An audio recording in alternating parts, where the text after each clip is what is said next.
Mark, I just want to pick up one thing from Saturday, which I saw from the stand. There was a passage of play in the second half, and I think it was between your midfield and your defence. It was in your defensive third, and then Sorensen passed it back into centre half, and you celebrated like it was a goal. It was a passage of play. I don't know exactly why, but there must have been something that you've seen from the training ground going into to what you saw on a match day. Are you finding as a coach that those things please you more sometimes than it does the goals, or just as much as the goals? Yeah, no, 100%. Like, so I don't know what bit you're talking about, to be honest. I don't know whether you're trying to tee me up for something here, because like on Saturday, Ethan's goal came straight off the training ground. So we walked, like Danny's flick's unbelievable, there's no doubt. Like, we didn't walk on Danny flicking the ball. But we'd done some specific work of how we felt we could side Blackpool, get out, to enable us to get out the other side. Then what happens after that is down to the guys, essentially. So I didn't know whether you would tee me up there with that. That wasn't pre-arranged. So it's brilliant to see stuff like that. But to answer your question, I presented a playbook to the board last week on who we are, what we are, and why we are. And you know, the pleasing thing for me is when we go through our playbook, we've got multiple actions, phases of play, that are continuous over various different games, and go through the tours from, you know, we're seeing like the same actions and build up playing to midfield, creating finalisation and stuff like that. So stuff like that is very, very important to us, and stuff happens within the games continuously that we do work on. So it doesn't always come off, but it's nice when it does. But I do think we've got a very coachable group who've executed that. And you know, biggest compliment is when we try and present to players, we can show them. Obviously, we profile players. We can show them exactly, this is exactly what we do in your position. This is what it looks like. I shouldn't be saying this and giving other people help here, but this is what we do, and now here's a picture of you doing it, and you put the two of them together. And so to answer your question, yes, it does. But I can't remember the bit with the last, to be honest, and I've watched the game back, so sorry. And does that come through just repetition on the training ground? Is that the biggest factor? Yeah, 100%. And again, you know, speaking to the board last week, I don't have 100 different patterns of play. If somebody else does, they're kidding you. You know, we've got a specific way of playing in and out of possession. We've got multiple variations, and we're very, very good at it. But it's something that I work on continuously on the training ground. So repetition is a big thing. I'll never get bored of that. I think Ronald Koeman's really boring passing drill. He's got a book on it, and it's just repetition, repetition, repetition, repetition.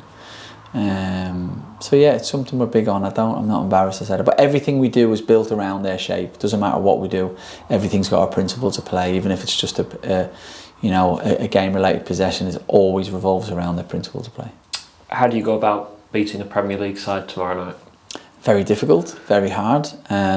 Paul's done an amazing job. Incredible reputation as coach. We played them last pre-season, and you know, we were super impressed with them. We had 2 60-minute games, which I didn't particularly want. I didn't organise, and you know, they give us a thumping in one of them. But they got really good players throughout the squad. I know Sunday was difficult against City, but I thought they were outstanding. I thought they were so unlucky, and showed structurally out of possession. I thought they were outstanding. I thought they were really, really unlucky. And again, you've only got to look at them last year, the performances and where they finished and how they went about things. So really, really hard, but we go into every game believing we can win a game. We don't always win them all. But yeah, we're looking forward to it, and when we're going there to win a cup tie. Obviously, the quality of Manchester City compared to your side is quite different, but can you take things from what Man City did on Sunday and try and implement them? It's a good question. I think the game will be quite different. I mean, obviously, from Saturday, Sheffield, you know, pretty much played with 5-3-2 low block, and we're camped outside that. So, you know, the game's not going to look like that for Sheffield United. Tomorrow's going to be different things. So there's obviously different things we can look at. You know, when we present to the team, we evidence bits and pieces from that game for sure. The manager, Paul Heckingbottom's talked about trying to give some of their players minutes, vital minutes. Does that make it difficult to work out who's going to play, or the fact that you can work out already who's had minutes for them, you can maybe pick a team potentially that they're going to choose? Yes and no. So I've no idea who's going to play tomorrow. I say that carefully. Like we've put a team out in our heads, we've worked on it and stuff like that. So, you know, you can't change everybody. But you know, Paul could make 10 changes, he could make 2. That's where I've no idea. We have a look at where we think things will change or who may stay or whatever. But I've always said in the 14, 15 months, we always focus on ourselves, and it doesn't matter who we play. We played Southampton in the cup and I thought we were excellent and I thought we deserved something from the game. We focused on ourselves. Saturday we played Blackpool, we focused on ourselves.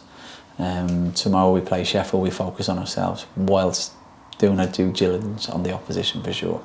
You touched on Southampton there, Bristol City as well. Great away days, great performances. Can you use that experience tomorrow?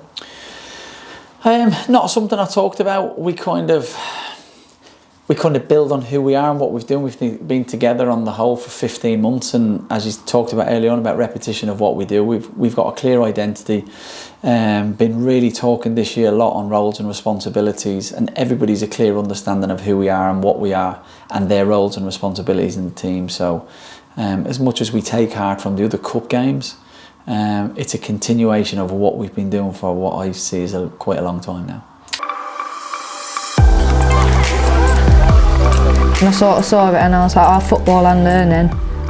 Because I like a lot of football, and what we get is quite a lot of football, so it's really good. Definitely encourage other people, because like I'm in a situation where I might even want to go into the police force, and even though you're doing your sport, you're still getting your football, you're still getting your 3 A levels out of it, so you can actually get your UCAS points or get your 3 A levels to go on to even different courses, as long as you've got your grades as well as playing football. So it's sort of like it's just a good course to do, I think.